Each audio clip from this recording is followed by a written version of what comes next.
Shit ain't the same. Coming out the ethers through the airways. So keep my shit tight like your girl. All right, welcome back to another episode of Studies in the Fifth Dimension. We left off talking about the world egg. Now we now we are in the book called The Secret Doctrine. Okay. Now, the world egg is perhaps one of the most universally adopted symbols, highly suggestive as it is, equally in spiritual, physiological, and cosmological sense. Therefore, it is found in every world theogony, where it is largely associated with the serpent symbol, the latter being everywhere. In philosophy, as in religious symbolism, an emblem of eternity, infinitude, regeneration, and rejuvenation, as well as wisdom, the mystery of apparent self-generation and evolution through its own creative power. Repeating in miniature in the egg, the process of cosmic evolution, both due to heat and moisture under the efflux of the unseen creative spirit, fully justified the selection of this graphic symbol. The virgin egg is the microcosmic symbol of the macrocosmic prototype. The virgin mother, chaos, or the primal deep. Okay, so we're dealing once again with the gods of consciousness. We're dealing with chaos. We're dealing with the gods that were deemed as evil, but are actually the gateway to higher states of consciousness. Because what we're dealing with now is a control system. And in a control system, anything that deviates from that is, of course, going to be seen as evil because it takes away from the control. You know? So the male creator springs forth from the virgin female, the immaculate root fructified by the ray, the light, who, if versed in astronomy and natural sciences, can fail to see its suggestiveness. Cosmos as a receptive nature is an egg fructified, yet left immaculate. For once regarded as boundless, it could have no other representation than a spheroid. The golden egg was surrounded by several natural elements, four ready: ether, fire, air, and water. Three secret. This may be found stated in the Vishnu Puranas, where elements are translated, envelopes, and a secret one is added, Ahamkara, page 96. The original text has no Amkara. It mentions 7 elements without specifying the last 3. The 397 fall into the 498. The radiant essence becomes 7 inside and 7 outside. The luminous egg, which itself is 3, curdles and spreads in milk white curds throughout the depths of the mother, the root that grows in the depths of the ocean of life. The use of geometrical figures and frequent allusions to figures in all ancient scriptures, as in the Puranas, the Egyptian Book of the Dead, and even the Bible, must be explained in the Book of Daisen, as in the Kabbalah. There are 2 kinds of numerals to be studied: the figures, often simple blinds, and the sacred numbers, the values of which are all known to the occultist through initiation. The former are but conventional glyphs, but the latter the basic symbol of all. That is to say, the one is purely physical in nature and the other purely metaphysical. The two standing in relation to each other as matter stands to spirit, the extreme poles of one substance. Because matter is simply energy vibrating at a more dense state.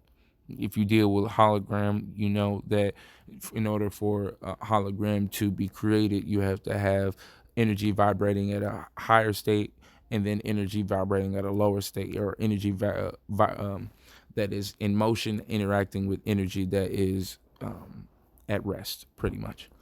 And so, as Balzac, the unconscious occultist of the French literature says, somewhere the number is to the mind as the number is to mind the same as it is to matter, an incomprehensible agent.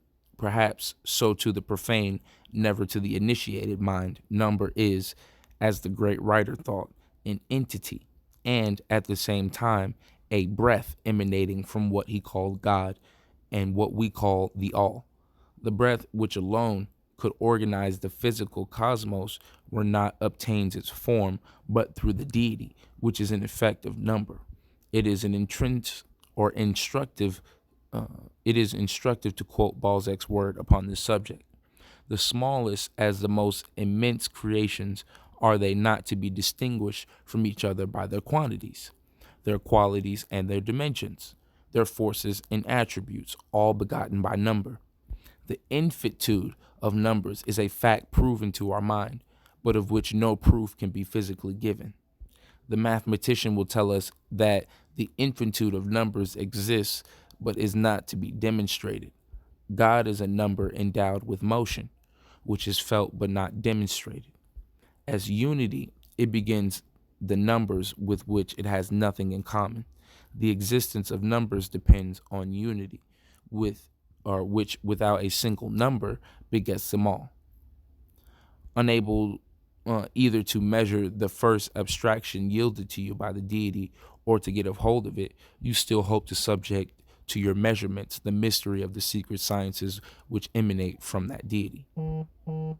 And what would you feel were I to plunge you into the abysses of motion, the force which organizes the number? What would you think were I to add that motion and number 101 are begotten by the word?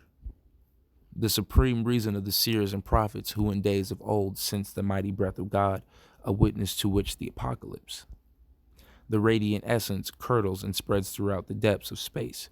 From an astronomical point of view, this is an easy explanation of the Milky Way, the world stuff, or the primordial matter in its first form. It is more difficult, however, to explain it in a few words or even lines from the standpoint of occult science and symbolism, as it is the most complicated of glyphs. Herein are enshrined more than a dozen symbols. To begin with, it contains the whole pantheon of mysterious objects, every one of them having some definite occult meaning, extracted from the Hindu allegorical churning of the ocean by the gods. So once again, we're dealing with the churning of the ocean milk, and we're going in and connecting all of this information based on the circumpolar north stars, based on the world, based on that being the symbolism of the world egg in the churning of the ocean milk being attributed to that, which means that all this information of the Axis Mundi, the Solomon's Temple, and dealing with the Pillars of Hercules as well, are all connected. And each society had their own version of this Axis Mundi, which described the system of creation and gave you pathways on how to get out. Now, the water of life or immortality, Sarabi, the cow of plenty called the fountain of milk and curds, was extracted from this sea of milk. Hence, the universal adoration of the cow and the bull. One is the productive, the other the generative power in nature. Symbols connected with both the solar and the cosmic deities. The specific properties for occult purposes of the 14 precious things being explained only at the fourth initiation cannot be given here, but the following may be remarked. In the Shatapatha Brahmana, it is stated that the churning of the ocean milk took place in the Satya Yuga, the first age, which immediately followed the deluge. As, however, neither the Rig Veda nor Manu, both preceding the Vaisvatas deluge, that of the bulk of the fourth race, mentions this deluge. It is evident that it is neither the great deluge, nor that which carried away Atlantis, nor even the deluge of Noah, which is here meant. This churning relates to a period before the Earth's formation and is in direct connection with another universal legend. Now, when you deal with mythology, it is layered. And there's so much symbolism that can be packed into even just one symbol. There's 1,000 meanings that you can gain from it. And there's different various levels that as the neophyte and the adept, you see from two different perspectives. It's like one is like being the rat in the maze, and the other is like being the scientist watching the rat in the maze. So, where we at right now? 9 minutes. All right, cool. So, universal legends, the various and contradictory versions of which culminated in the Christian dogma of the war in heaven and the fall of the angels, the Brahmanas, reapproached by the Orientalists with their versions on the same subjects, often clashing with each other. which are preeminently occult works, hence used purposely as blinds. They are allowed to survive for public use and property only because they were and absolutely are still unintelligible to the masses. Otherwise, they would have disappeared from circulation as long ago as the days of Akbar. The root remains, the light remains, the curd remains, and still Owehu is one. Owehu is rendered the father mother of the gods in the commentaries, or the six in the one, or in the septenary root from which all proceeds. All depends upon the accent given to these seven vowels, which may be pronounced as one, three, or even seven syllables. By adding an E to the final O, this mystic name is given out because without a thorough mastery of the triple pronunciation, it remains forever ineffectual. Is one refers to the non-separateness of all that lives and has its being, whether in an active or passive state in one sense. Owehu is the rootless root of all, hence one with Prabha Haman. In another sense, it is a name for the manifested one life, the eternal living unity. The root means, as already explained, pure knowledge, eternal unconditional reality, or satya, whether we call it Prabha Brahman or Mula Prakti or Prakriti. For these are but the two symbols of the one. The light is the same omnipresent spiritual ray which has entered and now fecundated the divine egg and caused cosmic matter to begin its long series of differentiations. The curds are the first differentiation and probably also refer to that cosmic matter which is supposed to be the origin of the Milky Way. The matter we know, this matter, which, according to the revelation received from the primeval Dhyani Buddhas, is, during the periodical sleep of the universe, the ultimate tenuity conceivable to the eyes of the perfect body Sattva. This matter, radiant and cool, becomes the first reawakening of the cosmic motion, scattered through space, appearing when seen from the earth in clusters and lumps like curds and thin milk. These are the seeds of the future worlds, the star stuff. The roots of life was in every drop of the ocean of immortality, and the ocean was radiant light, which was fire and heat and motion. Darkness vanished and was no more. It disappeared in its own essence, the body of fire and water of father and mother, the essence of darkness being absolute light. Darkness is taken as the appropriate allegorical representation of the condition of the universe during prayala, or the term of absolute rest, or non-being, as it appears to our finite minds. The fire and heat and motion here spoken of are, of course, not the fire, heat, and motion of physical science, but the underlying abstractions, the noumena, or the soul of the essence of the material manifestation. These things in themselves, which as modern science confesses, entirely allude to the instruments of laboratory in which even the mind cannot grasp, although it can equally as little avoid the conclusion that these undying essences of things must exist. Fire and water, or father and mother, may be taken here to mean the divine ray in chaos, divine light in chaos. Chaos from this union with spirit obtaining sense, shown with pleasure, and thus was produced the protogonos, the firstborn light, says the fragment of Hermes. Damascius calls it the disposer of all things, according to the Rosicrucian tenets, as handled and explained by the profane for once correctly, or if partially, light and darkness are identical in themselves, being only divisible in the human mind, and according to Robert Flood, the darkness adopted illumination in order to make itself visible. According to the tenets of Eastern occultism, darkness is the one true actuality, the basis and the root of light, without which the latter could never manifest itself, nor even exist. Light is matter, and darkness is pure spirit. Darkness, in its radical metaphysical basis, is subjective and absolute light, while the latter, in all its seemingly effluence and glory, is merely a mass of shadows, as it can never be eternal. It is simply an illusion, or Maya. Okay. So we're going to go on and deal a little bit more with Harpocrates. Okay.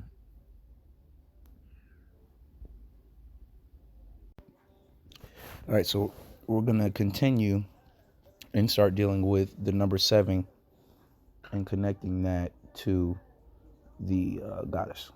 Still in the book, The Secret Doctrine. Now, number seven is the festival day of all earth, the birthday of the world.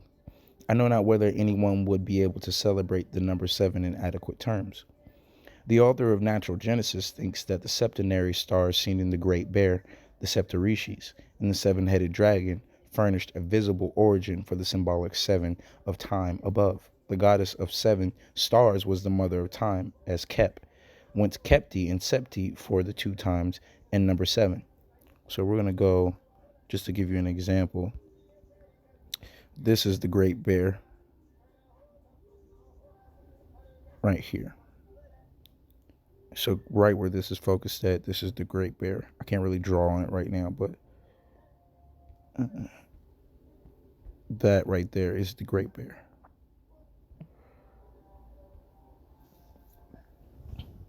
So this is the star of seven by the name Sevek or Cronus.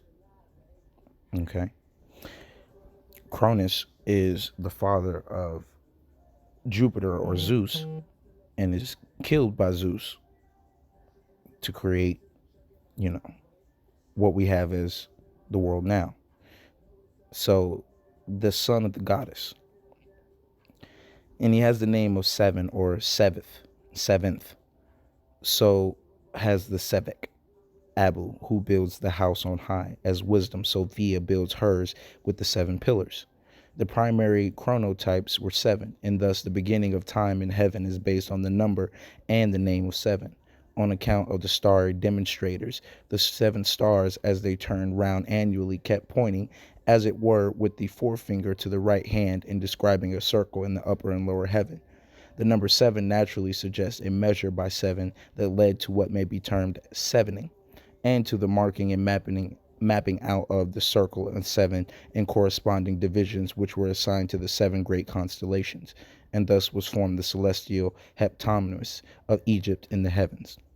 When the stellar heptonymus was broken up and divided into four quarters, it was multiplied by four, and the 28 signs took the place of the primary seven constellations. The lunar zodiac of the 28 signs being the registered result of reckoning 28 days to the moon or a lunar month in the Chinese arrangement, the four sevens are giving four genii that preside over the four cardinal points, or rather the seven northern constellations make up the black warrior, when the seven eastern Chinese autumn constitute the white tiger, the seven southern are the vermilion bird, and the seven western are called the azure dragon. Each of these four spirits presides over its heptonymus during the lunar week. The genetrix of the first heptonymus, Typhon of the seven stars, now took a lunar character. In this phase, we see the goddess Sephet, whose name signifies seven, is the feminine word or logos in the place of the mother of time, who has the earlier word as goddess of the seven stars. Now, if we take this and we go back to the origin of mythologies, I don't know, and we deal with this, it's what they're talking about. These seven different constellations that go up the Milky Way that represent the pathway that man takes to go to a higher state. And so we can actually find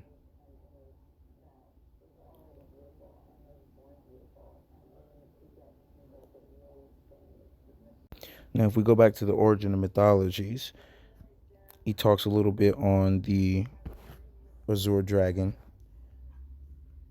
and gives you comparison with Hercules fighting the Hydra in Greek mythology. Once again, this is all connected. So, in famous Samudra, in famous Samudra Manthan mythology of Hindu scriptures, and during churning of the ocean milk for elixir of immortality, Vasuki, the king of the serpents, became the churning rope for the devas and the asuras. Okay, the Kundalini energy. The Greek constellation of Hydra is an adaptation of a Babylonian constellation, Mulopin. It includes the serpent constellation Muldingar that loosely corresponds to Hydra. It is one of the two Babylonian serpent constellations, the other being the origin of the Greek serpents, a mythological hybrid of a serpent, lion, and a bird. In Chinese astrology, these stars correspond to Hydra and are located within the vermilion bird and the azure dragon. Okay, now let's go back to the secret doctrine. And so each of these four spirits provide over its heptonymus during the lunar week. I already read that. All right. So the author shows that it was the goddess of the great bear and the mother of time, who was in Egypt from the earliest times, the living word, and that Sevet Cronus, whose type was the crocodile dragon. The pre-planetary form of Saturn was called her sons and consort. He was her word or logos or word logos. The above is quite plain, but it was not the knowledge of astronomy that only that led the ancients to process of sevening. The primal cause goes far deeper and will be explained in its place. The above quotations are no digression. They are brought forward as showing the reason why a full initiate was called a dragon, a snake, or a naga, and that our septenary division was used by the priests of the earliest dynasties in Egypt for the same reason and on the same basis as by us. This needs further elucidation, however, as already stated. What Mr. Gerald Massey calls the four genii of the four cardinal points, and the Chinese, the black warrior, the white tiger, the vermilion bird, and the azure dragon, are called in the secret books the four hidden dragons of wisdom and the celestial nagas. Okay. Now, the seven-headed or septenary dragon logos is shown to have, in course of time, have been split up, so to speak, into four heptonymic parts or 28 portions. Each week has a distinct occult character in the lunar month. Each day of 28 has its special characteristics for each of the 12 constellations, whether separately or in combination with the other signs, has an occult influence, either for good or for evil. This represents the sum of knowledge that men can acquire on this earth, yet few are those who acquire it, and still fewer are wise men who get to the root of knowledge symbolized by the great root dragon, the spiritual logos of these visible signs. But those who do receive the name of dragons, and they are arats of the four truths of the 28 faculties or attributes, and have always been so called. The Alexandrian Neoplatonists asserted that to become real Chaldees or Magi, one had to master the science or knowledge of the periods of the seven rectors of the world, in whom all wisdom, and Jamblicus is credited with another version which does not, however, alter the meaning, for he says the Assyrians have not only preserved the records of the 7 and 20 myriads of years, as Hipparchus says they have, but likewise of the whole apostases and periods of the seven rulers of the world. The legends of every nation and tribe, whether civilized or savage, point to one universal belief in the great wisdom and cunning of the serpents. They are charmers. They hypnotize the birds with their eyes, and man himself very often does not overcome their fascinating influence. Therefore, the symbol is a most fitting one. Now, on to the crocodile symbol. The crocodile is the Egyptian dragon. It was the dual symbol of heaven and earth, of sun and moon.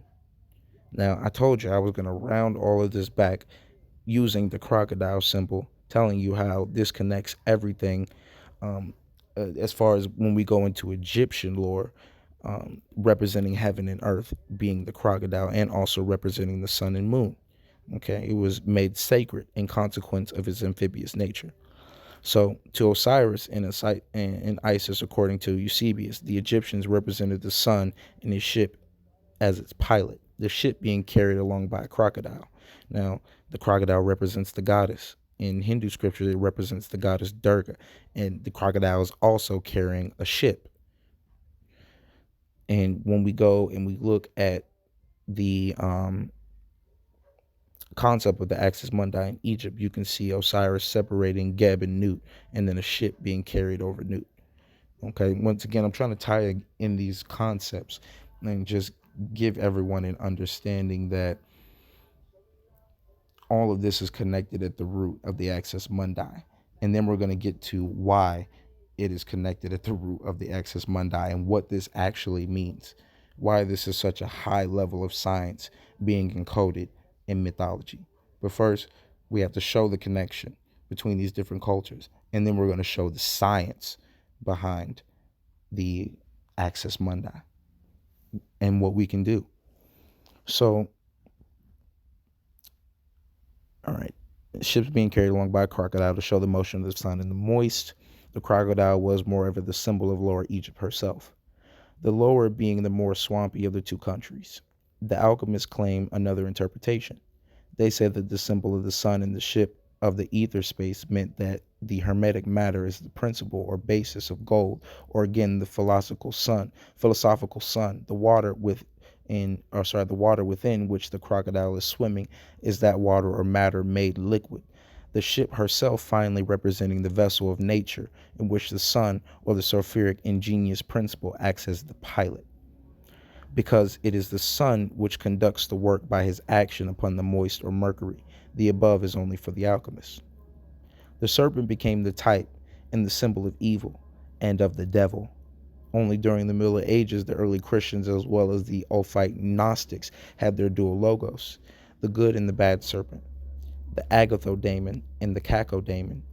This is demonstrated by the writings of Marcus Valentinius and many others, especially in the Pistis Sophia. Certainly a document of the earliest centuries of Christianity on the marble sarcophagus of a tomb discovered in 1852 near the Porta Pia. One sees the scene of the adoration of the Magi, or else remarks in the late C.W. King and the Gnostics and their remains, the prototype of that scene, the birth of the new sun.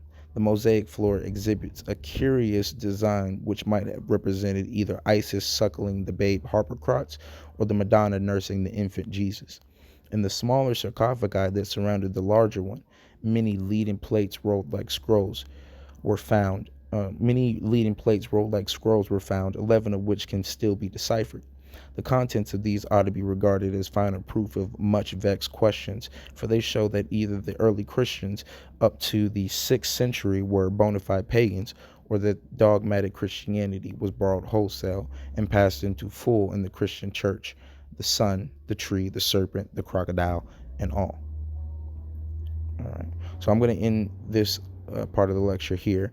And next we'll be beginning in the book called The Devil. And I forget the name of the author, but we'll pull that up in a second.